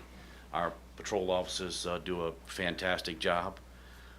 So that's kind of where we've shifted that, but we're not trying to make light of the fact that fireworks, we know our veterans do battle with PTSD. So it's something that we want to also make a priority too. You know, that's why with Captain Lassiter, we've come up with a new plan on how we're going to address the fireworks and assigning cars to it. We're probably going to have to assign an additional dispatcher during New Year's Eve night and July 4th. 4th of July. To cover the amount of calls that we do take during that time. So, you know, I'm usually reluctant on the overtime side, but obviously this is something that the call volume is such a magnitude that it's taken a secondary approach. As we've had a chance with the complaints that came in, I got the same phone calls I know you were getting. So it's not something that we want to ignore. So we have to find a better way, and that's what you always set a new mousetrap, right? When you want to take care of our citizens' concerns. So fireworks is something that we're revamping. We're going to have additional manpower and additional dispatchers so we can man the extra calls. Sometimes our dispatchers get short, you know, especially when you look at, you know, 131 calls during I that really period didn't of expect time. that number. I mean, you have 2 dispatchers in there taking these calls, so it's call to call. So it's you know, it tends to get hurried up to an extent, and then as they take a call for shots fired, then it's gonna slow down in that call, and then there's other calls ringing in at the same time. So we're gonna add some manpower. You know, so, you know, it's things that we need to do, not just have to do. We need to make sure that we can address the concerns of our city. Is there anything legislative that you think would help? Increasing the fine or what? No, your laws are pretty straightforward when it comes to the fireworks. I mean, Nicole Burke in the city prosecutor's office she stands firm, and Judge Hike does a good job of holding accountability on his side where he can. Not every time they're gonna go to jail. Obviously, with the overcrowding that happens in the jail, there's times recently where the sheriffs had to tell us that misdemeanors had to take basically write a summons. Mm-hmm. You know, so we're contracted with the jail, and we gotta respect that if the jail's full, they can only take so many. and felonies will always take a priority where the sheriff's gonna book those in. So, we have to kind of, fight the odds in a sense of pick which ones are important. But fireworks is important. So- I don't wanna lighten it up by any means. No, that was a great explanation, but if we take calls as a councilman, is it appropriate for us to call 911? Is it a true emergency, or should we circumvent them to another chain? I mean, the 2306 is a good number to call, our non-emergency line, 369-2306. That is our dispatch is 24/7. In fact, they're in the basement right now working. So they don't leave, they rotate out. So that's 24/7 phone number. That is a non-emergency line, which if you call 911 is gonna go to the base first, and then it's gonna come to us after. If you cut that short and come straight to us, then we're gonna get it right then and there. And our dispatchers have the ability to dispatch a police officer to calls immediately. Because generally what they do is our CAD, which is computer-aided dispatching, as they're taking a phone call, they're typing in the system because they have headsets that allow their hands to be free and type in the notes for the officers to see in their cars. The captain could pull up his thing and he could see exactly where our cars are right now and what kind of call they're on, because there's always notes that the dispatcher will leave about what the caller's saying, so we're not going in blind.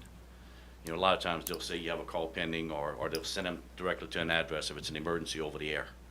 So we kind of work both ways. Well, thanks for the information, but Freddie, in my opinion, I do think that we ought to discuss maybe putting some signs up at the fireworks dealer saying, look, this is where we can't pop. Or are they all in the parish, or what do you think? Well, we don't have any fireworks dealers in the city because Right. we don't have fireworks. And it's weird. Okay, Freeman's parking lot is in the city, but the Freeman store is not in the city. And I'm not, it's just a weird thing that happens.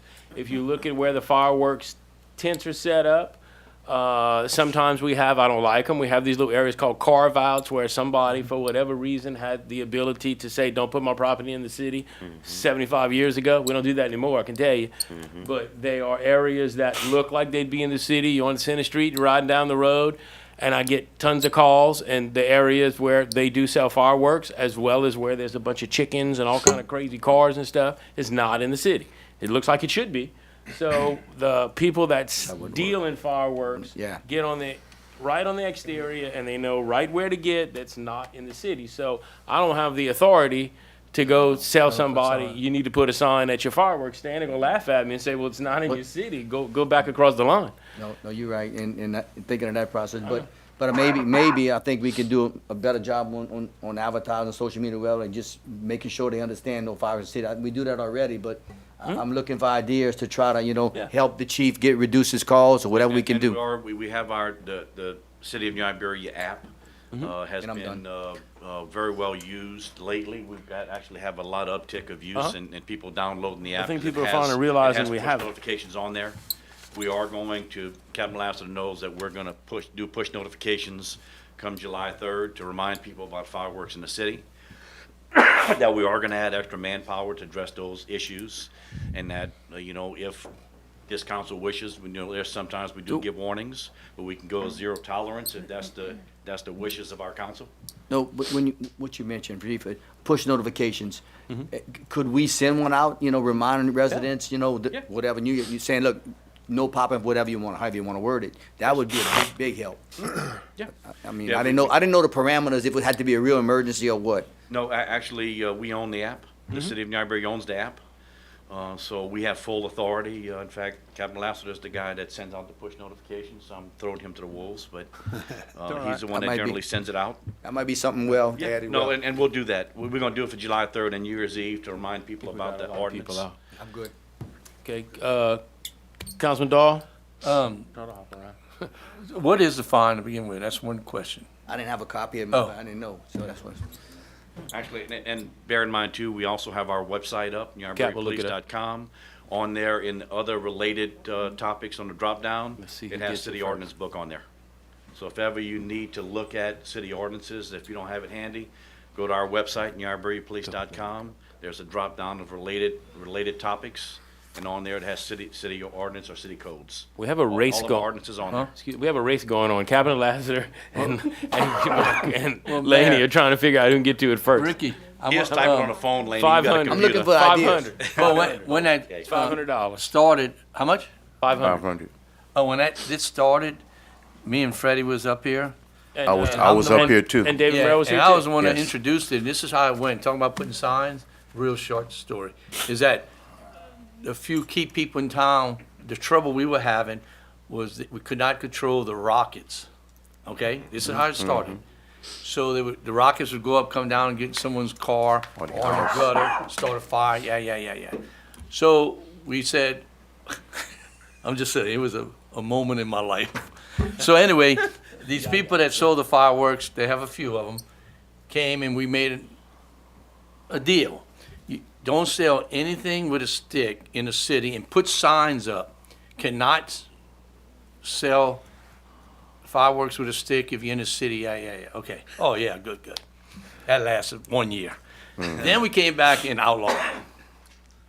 Yeah. So it was a two-phase thing. And you're not gonna go ask these people, you know, if they would be in the city and they come get a permit to sell, we can implement that. You cannot, fireworks in the city of New Iberia, it's a law. But when they're outside the city with their store, they are not gonna put it up. No, that's right.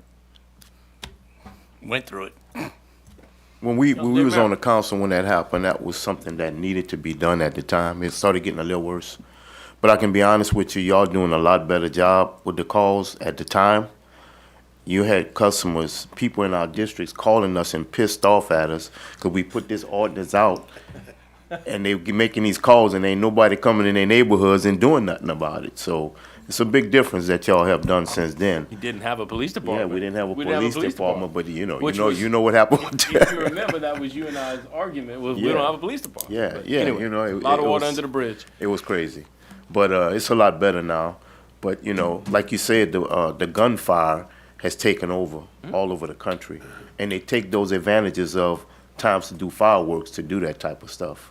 And you're right. And what she mentions is not wrong. Is that it's senseless stuff. We can have, and it's happening in our neighboring cities.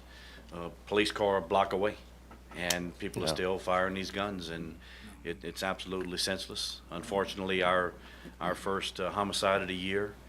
Our on one side of our crime camera was you see the shooting, and on the other side of the crime camera is two of our units sitting right there. Yeah. Wow. Block away. They ran And to visible too, in a Yeah. visible spot under light. In fact, Lena, you have the picture?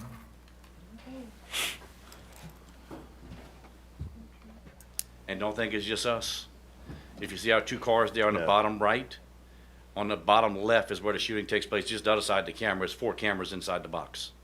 So one shooting going south or north, and the other one shooting going south at the bottom. They ain't even scared of the camera. So it's not like our cars are hiding. Nope. And where you see the individuals on that bottom left, if you look at further down past that little pole, that telephone pole right there, that's where it happened. And our police officers actually, when they heard the shots, got out the car and chased him to the house. That's when that's when Yeah. people got notified that we had a house barricaded on near LaSalle Gas. St. Jude area and all of that. Yeah. Our police officers left their cars and went chase them to there and actually secured the residence where the suspect couldn't get out until we got him in custody. Actually, the guy that got murdered, his brother is he's at our church and he's over the choir, and it was a pretty difficult situation for him. So it's just it's a sad event, but like I said, it's not immune. Like I said, I'm not going to name other cities, but I'm going to tell you our neighboring cities have battled the same thing where their cars are in the areas where they've had problems, and it's just when somebody's hell bent on taking somebody's life, and that policeman right there around the corner looking at you is not going to stop you if that's what you dead set on doing, and prison doesn't matter to you. When people stop caring about going to prison, and that's where some of that went away, and that's where we always talked about in the homes. That's why a lot of us too, like we were saying on the council, besides the signs and all of that, each one of us have Facebook pages and all. We can, from time to time, talk to our constituents and allow them to know before these holidays come up, hey, watch your neighborhoods, make the call, where some of these things can be looked at and taken care of too. Because it does make a difference, like the social media part of it does make a difference.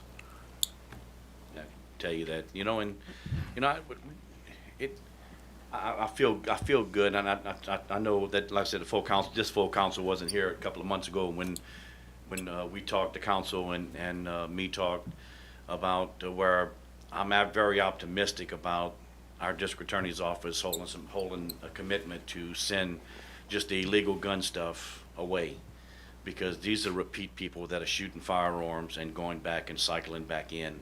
When you start sending these illegally using guns, don't take me the wrong way, people have a right to have a gun, not legal owners, but illegally using them need to be held accountable. As we start to hold accountability, which I feel good about the commitment, I know the mayor was involved in that part too, and I feel really good about where we're going.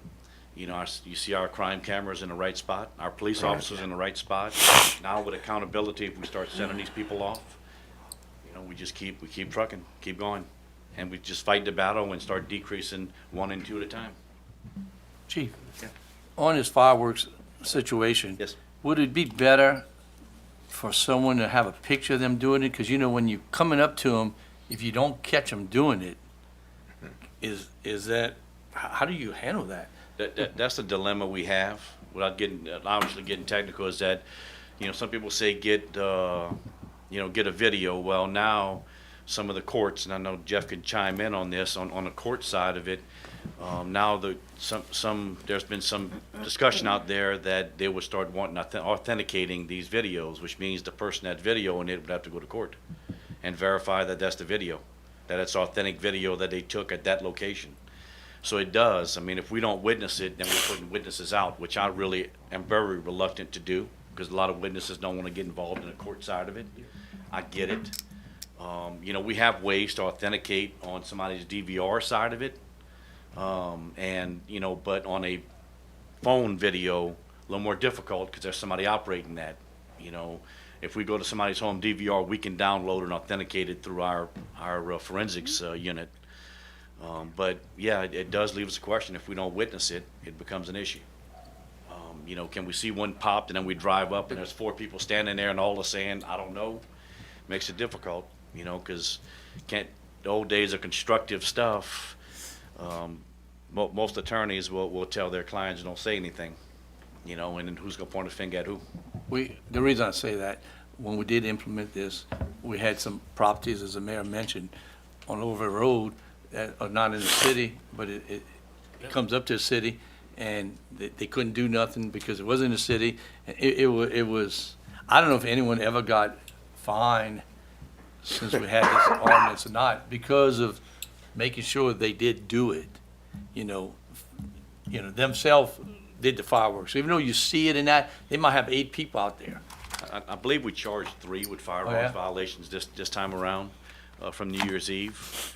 You know, but obviously I have to look at those reports. Yeah. I'm sure the officers some way observed it. Yeah, cool. You know, so it's very limited out of the 28 calls we had. You know, a lot of times if we drive up and it's a general area, we tell people cut the fireworks out, kind of a warning syndrome. But, you know, will our crime cameras help us? Yeah, we're putting them in every neighborhood, and we're about to add 40 more locations. Yep. So, you know, we'll be able to see a lot more than we ever saw before, and we can authenticate our cameras. So, you know, we got some things that we think we can address, and like I said, the extra manpower will help us, because if there's an area where the neighbors call in about fireworks that's happening and it's loud, we can sit a car there, and at least then if they start, then obviously we'll witness it. You know, at least we put a car there and prevent it from continuing to go on. That's a good idea. But if they call that, there's a camera there, you can turn it on and visually look at it at that time? I can see all of our cameras right now. They're always on. Yeah, they're 24/7. Okay. Even if something happens with internet, how we stream it, at the camera we have a memory card on each camera. There's a memory card in that box. So we always get and download it, which you saw happen with the vandalism at the parade. We just went to the camera and dropped the footage. So we can get access whether we have internet or not. We can get it. Because it's all going in. We have our new system with the new real-time crime center software we got. Aware, Oh, Abe. which brings everything in. It also brings in, because now we have license plate recognition cameras. If you see going outside the city, you'll see a pole that has two little, looks like cameras out. That's some LPRs that we have put out throughout the city. All that connects the entire crime center. Thank What you. the people, Councilman White? what the people don't realize when they're shooting these weapons, they shoot the guns in the air. The bullets have to come down. Gravity. And the resident wonder why their roofs are leaking. Don't realize a bullet hole went through their home. Because I had a leak in my roof. It took me a long time to find it. I had to change the whole roof. And in my area, they had a lot of gunfire, but since they put the cameras, they've been reduced. My people might have knocked at your door once or twice. Oh, they knocked more than once or twice.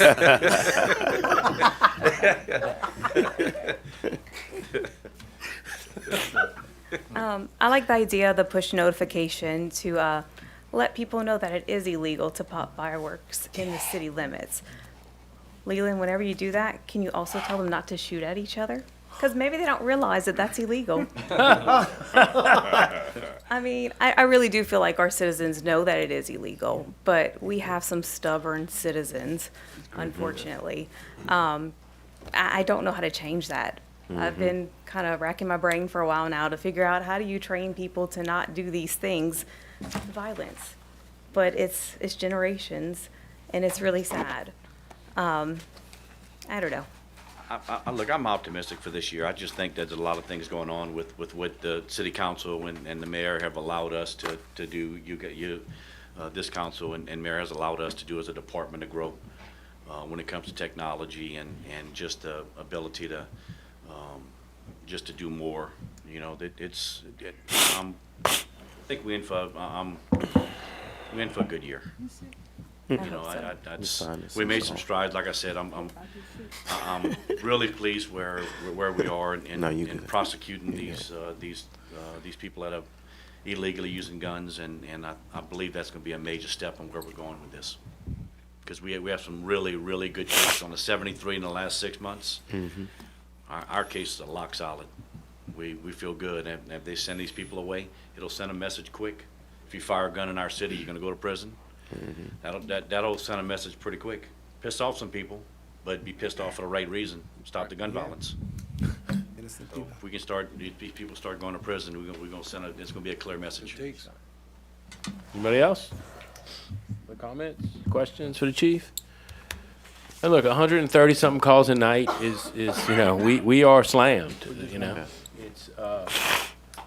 It's not an easy task that the police department has in front of it, but we got good people. We got, I think this new way of tracking the fireworks complaints is going to help. The big thing, and the chief is not wrong, and any progress we can make with the guns is huge, which spills over to the fireworks, which spills over to everything else. We have tons of nuisance calls that I would like to see us deal with more, or more effectively. But at the times that we have 130 calls and 20 of them are, even 30 of them, so that means that's 100 other calls that are not, a nuisance. So I don't know. We're 6.5 years in of a police department. We spend millions of dollars. We're spending $2.2 million about on the crime camera system, which is already paying dividends. But it is frustrating. We have a staff meeting every Monday, and we talk every day. I go out on the scenes. I'm as involved as American be, and it is frustrating. We have a lot of crime that, we got to get a handle on. I think we're making strides to do that, but I think it's taken this long to get warmed up and get the equipment and get everything we need and the right people in place to deal with it. But I'm like the chief. I'm optimistic that this year we're going to really get a handle on things, or even better than we have. But we've come a long way. I mean, you can't take away that we all have made progress, and the police department has made a good effort, and we just got to continue. But I don't see any reason why we won't. The budget's there, the manpower is coming back up, and the technology and the equipment we're investing in are going to spill over and not only reduce the major crimes, but let us deal with some of these kind of day-to-day neighborhood issues that are important. We all got one. We all live in a neighborhood. One more. Yes, sir. So just to recap, Chief, I mean, people calling, so what we thinking on doing is your new protocol, trying to do a new protocol, which you need to, possibly doing a notification via text to the citizens, and then this council informing their constituents through social media of what we can and can't do. So without changing the ordinance, which we don't have to, I think there's some kind of plan in place. Yeah, a $500 fine, I think, sends a pretty clear message that your pop fireworks gonna cost you out of pocket, and nobody likes to spend that kind of money, even after spending all the money You on already bought the fireworks fireworks. to get that kind of already bought fine. that. But yeah, you know, we're gonna put, what my commitment is that we're gonna put more manpower on a New Year's Eve and July 3rd, going to the July 4th. And we're gonna add a dispatcher there to take those calls so we can make a proper sheet to make sure all these calls get handled as soon as we can. Now, obviously, we have to understanding that a gunfire call will take precedence over some of that, but we will make sure that we respond. Where we can sit an officer where there's been maybe more than one complaint from more than one neighbor, or neighbor more than once, we'll sit a car there to make sure that we can identify where it is that they're popping at. So we need to get better at it, you know, we're not ignoring it, we're not gonna sweep it under the rug. And we're gonna encourage citizens, if they see something, to report it. Yes. Perfect. I like the idea. New Year's is new budget, so I won't have to. 4th of July, well, by that I might come with a budget adjustment. We'll have to see. Anybody else? Good discussion. Now we go to announcements and, we got to do councilman remarks. I know you have to do an announcement. Let's go to councilman's remarks. I'll start with Councilwoman Brookmark. I was thinking about it, and you go first. Okay, so we had that nice little snowstorm. I hope everyone did well and didn't have any pipes busted on you. We also ended up having our first warming center. Mayor, I appreciate you working with the parish and CERT getting that done. Like, that was amazing. We had a good bit of people. I appreciate you working there. Yeah, Every no time I'm with you, problem. we're there. As a part of being with CERT. If anyone wants to be involved with CERT on this council, let me know. You're already involved in too much. You don't have time for us. I already know. You hit your limit. Okay, but no, you did a great job. NIPD was wonderful. I mean, they've helped us. They helped so much. They really did. The fire department was there to help us out. The homeless shelter. Mr. Steven answered my call and text message anytime I reached out, and I did it several times because we had some confusion with where people were actually supposed to go. So NIPD helped get them where they were supposed to be. I think that's it. I mean, I'm just grateful that we were able to experience it and it went well. And I appreciate the city and parish being able to work together on something like that. That's so important to all of our citizens. But that's it. Thank you guys. Appreciate it. Shout out to Brandon Miguez, too. Oh, yeah. That Yeah, guy, he's that amazing. guy's awesome. He has his stuff together. He does. He squared away. He did a good job. Yes, no, that's definitely a good addition to the parish, for sure. So he was great, and I appreciate you popping in, checking on us. Larry Short checked in on us, too. Brandon Miguez checked in on us a lot, multiple times a day, and we appreciate it, though. It was great. Thank you. Yes, sir. You want me nothing else. You just took everything away from me right now.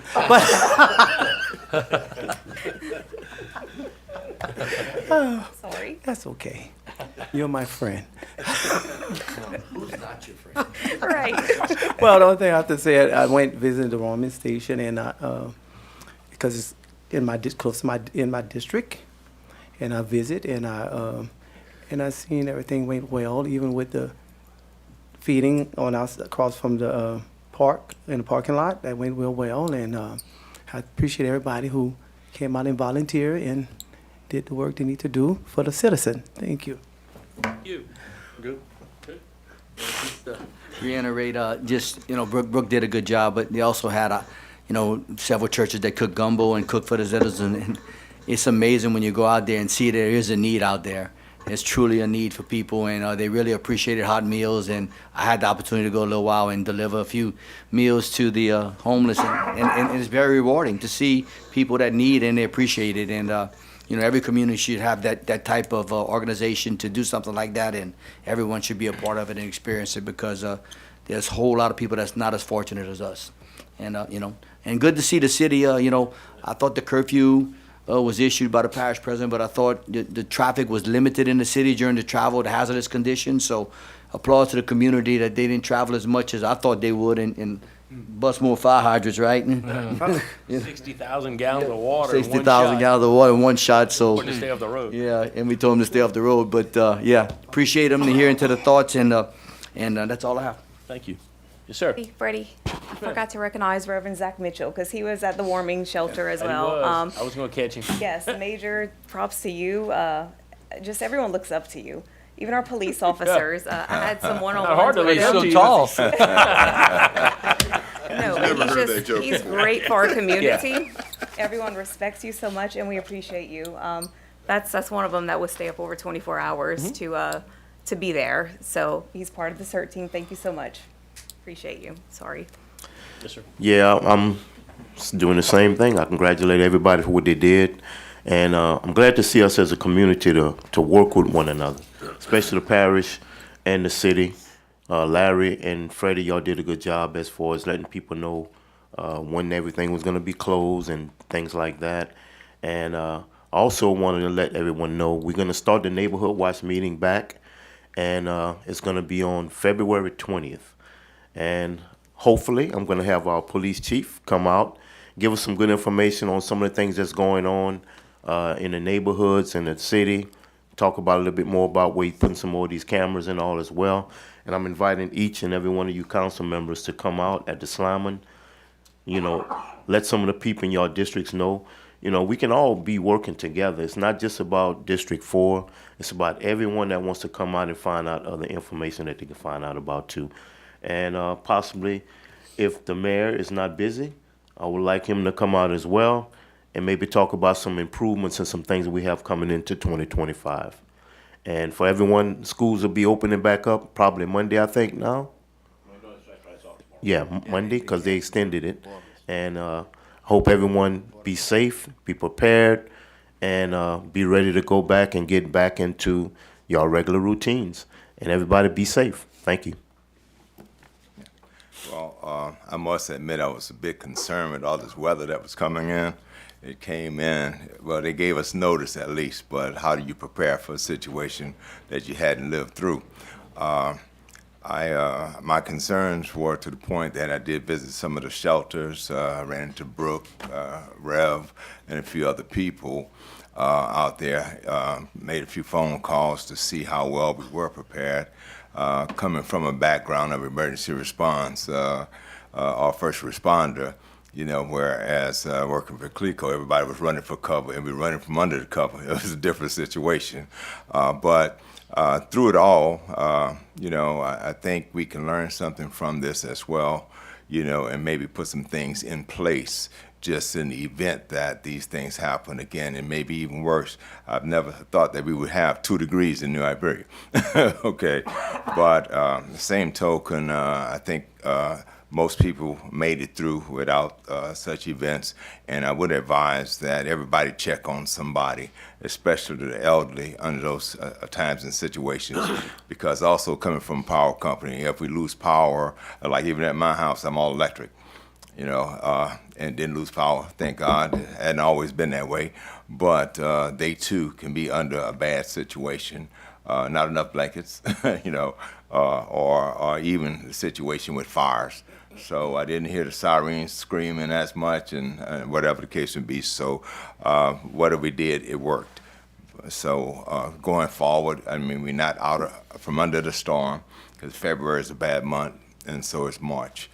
So like I said, we can take this and learn from it and try to put some things in place going forward. Thank you. Well, I think one thing happened is that people now realize that the Warming Center, the mayor, and the parish president did something together, and about the curfew came from the parish. People don't understand that we're a part of the parish. So that was something that some people just don't understand, that the city of New Iberia is part of Iberia Parish. We can do things together. And something small but as meaningful as that Warming Center was the first time in a while we did something together for the whole community. And it's easier when you do things together. I think it was a great thing, and I think in the future we could do more things together. But I think that, the citizens did a great job, Ricky, for not being on the street. I applaud them. That's what I observed. You know, everybody, they didn't have to go down the street to go see a flood or see the snow. It was in their yard. That's right. And honestly, I want to applaud them because about the fire hydrant, just to say, that could have been pretty bad if we lost all the storage water we had. So being out there is not nothing good. Unless you have an emergency or something, but I want to applaud them for sure. And Mayor, can you, I know this is in Brooks District, but I had so many people calling me about the timeline. I know it's a state project on Jane Street. People think that's the only way to get to yeah. They think that's the only way you can get to, what's the place? It's Jane Hopkins. Seafood. You can go 2 blocks and make. It's Hopkins Street, but they're blocking off Jane Street. Yeah. It's No, I know- actually, it's I not know my the district. But any kind, everybody thinks it's in your district. They do, But you're you have right. they have any response? It's a year-long project. That doesn't mean it's a year on Jane Street. I don't want people Yeah. to freak out. But Jane Street is probably another 3 weeks to a month. Oh. And then they go up to, they got to cross Main, they got to cross St. Peter. They have to go all the way up half of Hopkins Street. At some points, the excavations are 19 feet deep. It is not, this is a major state project. It was done in a road swap deal. Yep. How many years ago? Well, before I was here, so was here. probably We didn't believe they would do it. 16 years ago, I guess. Okay. So that's when the deal was put together, and they're fine. We have not accepted any streets because they need to finish their deal. But it is a major project. They're ripping up Hopkins Street. They got rid of lights. They're getting rid of sidewalks. They're putting them back after. But this is a major project. I've talked to the contractor. I didn't realize it would take him that long to get up to Hopkins Street. We had a deal that when he was going to hit Main Street, which I thought would have been a little quicker, we would have, now the weather's played some, role in it. We're going to get a community town hall meeting because everybody needs to know what's coming. This is going to affect, and he's going to supposedly do a section, finish a section, move to the next one. He can't leave it unfinished. So the reason I say Jane Street's going to be a while, because once he finishes his piping, then he's got to do his backfill, then he's got to do the road, he's got to fix everything as it was, and move to the next block. So this is not a fast project. So you think Main Street would be half blocked or totally blocked at one point? I asked him if he could block half of it and do half of the street, and then open up half and do the other half. Same thing on St. Peter. So again, I will call him. We have we said we would keep in touch every couple of weeks. It's time for me to talk to him again. I will get him on the phone next week and see what I can do to get a little bit more of an update. But this is a major project. I've been dreading this. I mean, it's going to be good in the end, but it's a major. It's cutting through all of our major arteries. Yeah. Wow. Thank you. Or a good portion of it. Okay, I don't have a lot except to reiterate. Oh, I'm sorry. One thing I want to Yeah, sure. acknowledge, Pastor Zach Mitchell and Mr. Stanley Small. Mhm.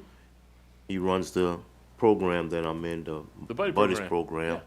And I want to recommend them for what they do in the community, especially with the the young boys we deal with, is just behavior kids. So, I want to give you credit and continue to do what you're doing, and Pastor Zach Mitchell as well. Thank you. And I'm just going to say we're blessed to live in the community we live in. When we have these events like this blizzard and you see the people who step up, it is the same people. It is the same, we recognize in Zach and Mr. Small for what they do, council members for what they do. It is a lot of the same people, but we're blessed to have an abundance of people who step up. It is amazing when something happens, how people come together and things end up working out, and it's all because of our community and the volunteers. Government can't do everything. Government can't fix every problem. In this case, the communication was great. We had calls together. We had, if it was a law enforcement issue, I talked to the chief before we committed to the curfew. Every mayor was involved in the parish president was involved. Brand Migas kind of put all that together. So it was a real joint effort from where the facility was. Nobody knew that, but we had no clue. We never did a warming shelter. So the gym was cranked up, the boiler was cranked up. We took some precautions with what we could and had the reason we did the Robert Greene, it was right next to the gym.